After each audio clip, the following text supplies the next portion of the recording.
Team Deezy, take one, man. Y'all already know the vibes, man. It's your boy Deezy, man, from Queens, New York. We outside. We in LA right now. You know what I'm saying? Doing an underground photo shoot. Damn, I've been making music.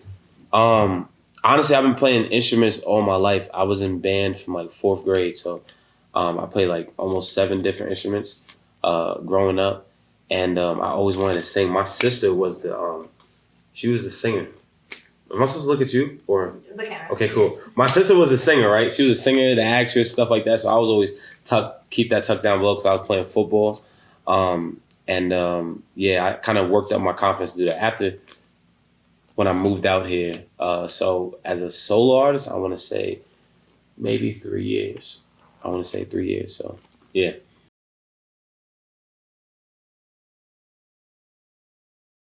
The first year as a solo artist, it was real like fascinating because it's like, okay, let's try and find out what you can do, right? So I was on a lot of different beats. I was trying a lot of different things, trying to find my sound basically. And then I think once I found it and found what I liked, I thought that everything I was making was like fire, which to me still is fire. But like listening back to what I made then and now, my voice has grown so much. My writing as well. You know what I'm saying? Just making smarter choices. You just become more wise when you put the more hours in. So yeah, from then and now, I think it's dope. I could still make a song in a pretty short amount of time then, but now I know how to like kind of go into a situation and know what I want. I feel like it's like an artist, and there's a difference between being like an artist and a recording artist. I feel like a recording artist, like it's probably smart if you know your lyrics before you're going into the studio. As far as like when you go into the studio and like you're paying for the studio time, it's like you get more time or you get more out of your buck, right? When you know what you're doing, there's a plan. So when I go in the studio with my team, there's a whole plan. We got like from this time to this time, we working on this. We working on background vocals. We working on this song, this verse, and we having this time for any open verses that we got going on. So yeah, so I think it's just wisdom and growing and stuff. So.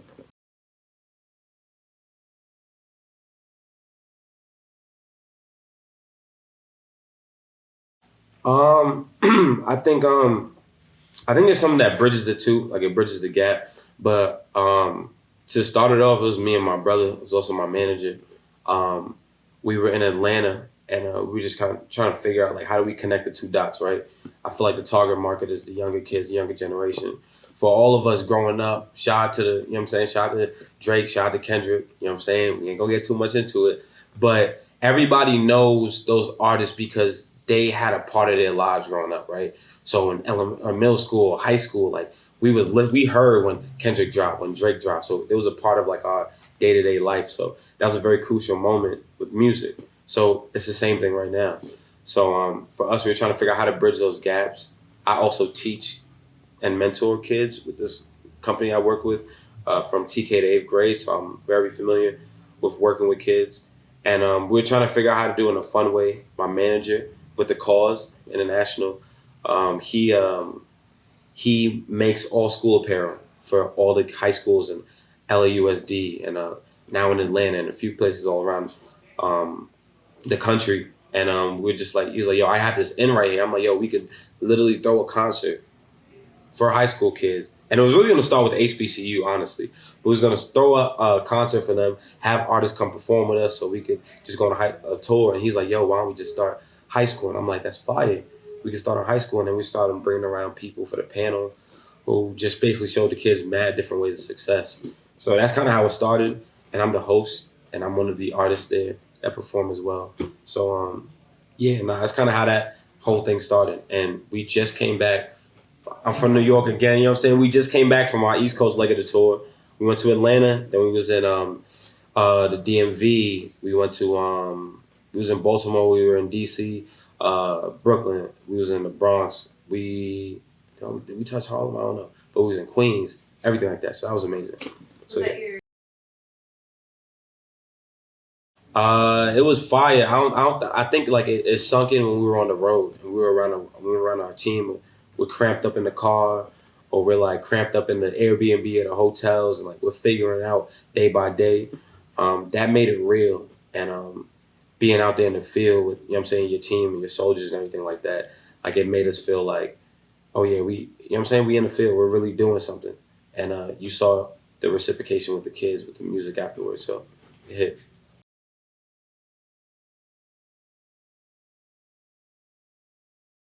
I think the first time I performed was probably at an open mic at my school, because I also hosted an open mic in my college. And I was nervous because I'm the football guy, right? So damn near I'm like Troy Bolton at this point. And as I'm singing this song, I'm singing a song by Masego, and I was nervous.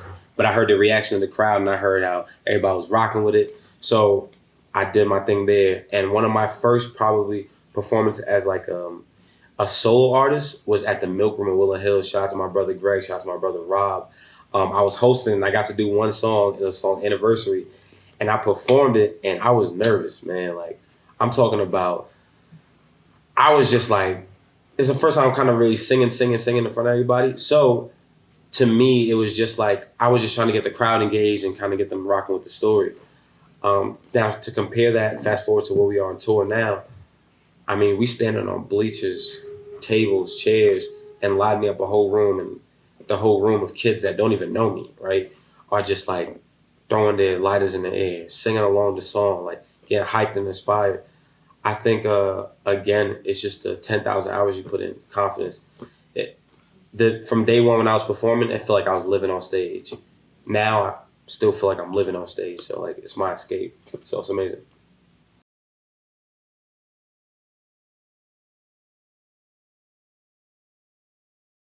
Got you. Takes time.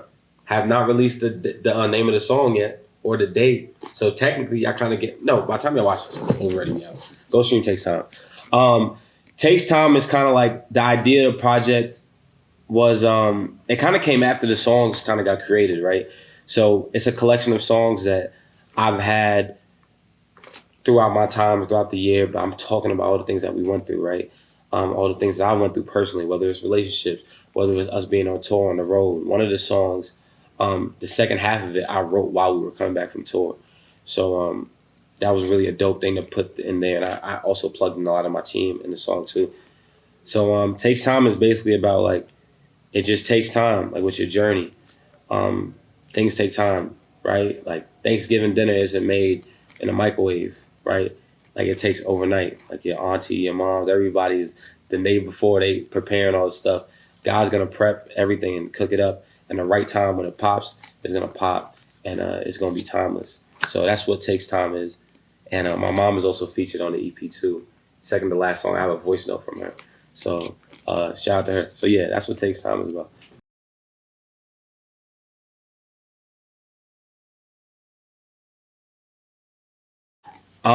Yo, it's your boy Deezy, man. I appreciate all of my supporters thus far and everything we've been creating. We've been creating a family-based sort of setting.